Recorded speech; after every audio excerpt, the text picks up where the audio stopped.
Hi there, welcome to another episode of Nigerian Pidgin English lesson with UncleBros. Yeah, this is where I teach you how to speak Nigerian Pidgin English the way Nigerians do, with the same flair.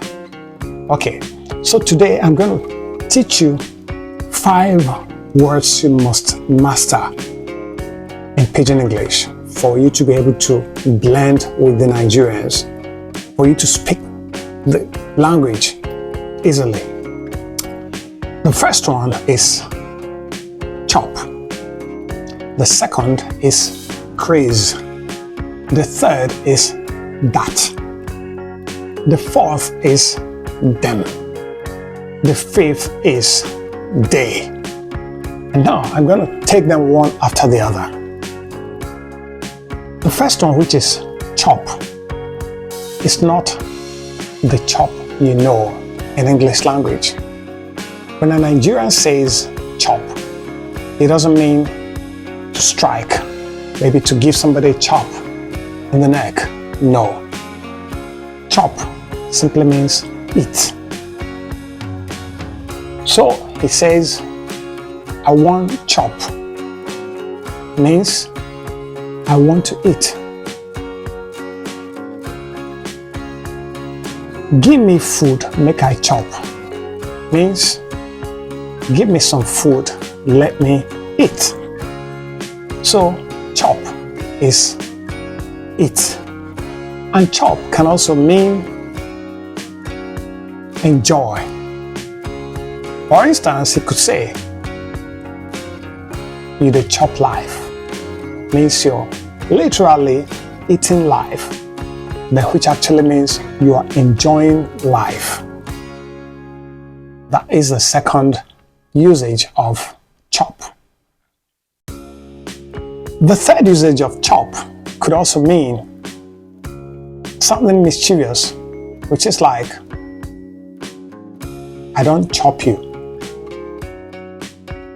meaning I've defeated you or I've deceived you.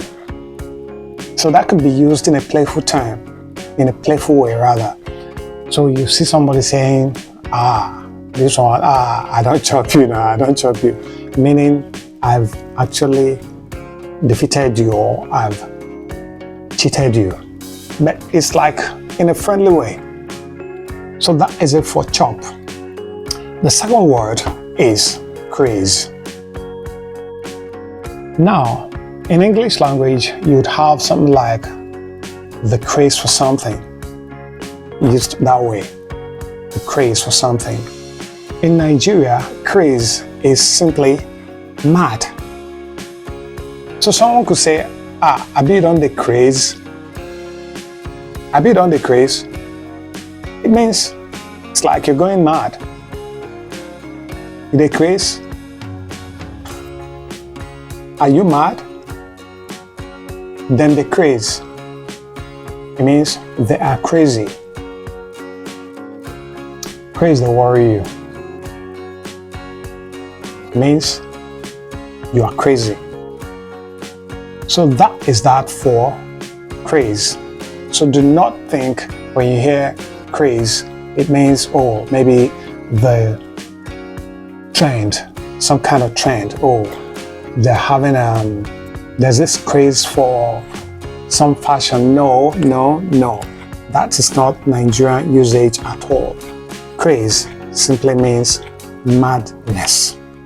So I need you to note that.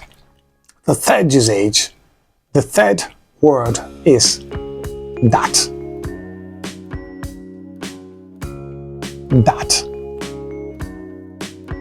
That is a corruption of the word that with a diphthong. That.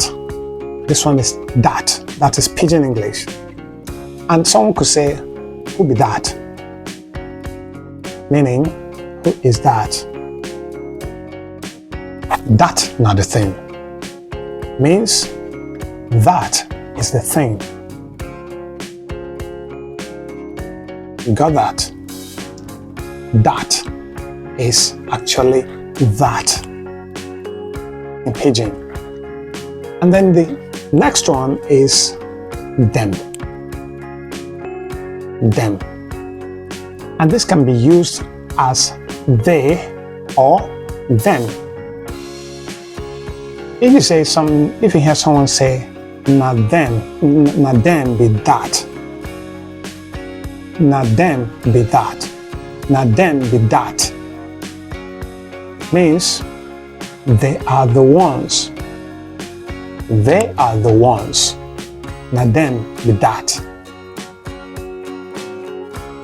And then you hear someone say, I no fit sell them. I no fit sell them. Means I couldn't sell them. I couldn't sell them. That is what it means. I no fit sell them. Couldn't sell them. The next word is they. They.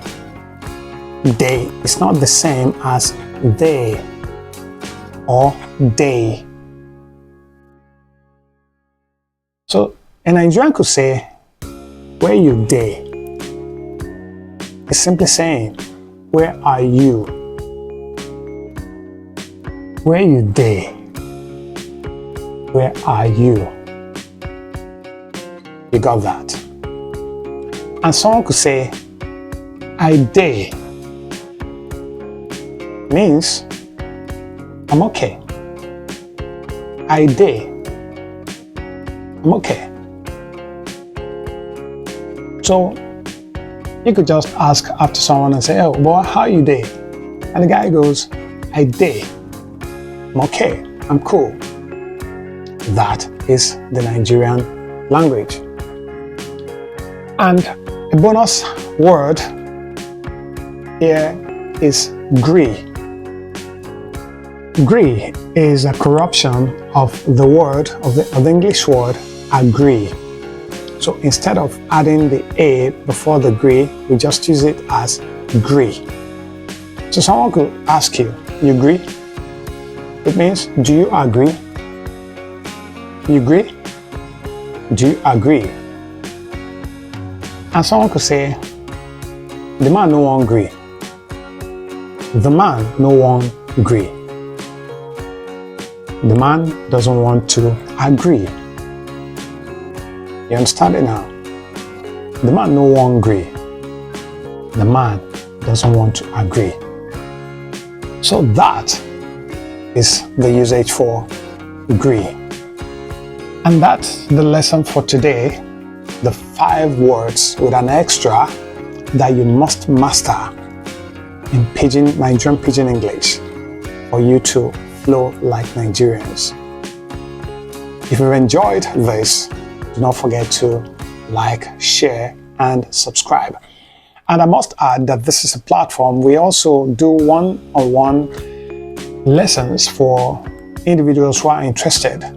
So you could just contact me and we'll take you on easily. Have a wonderful day. Bye. See you in my next video.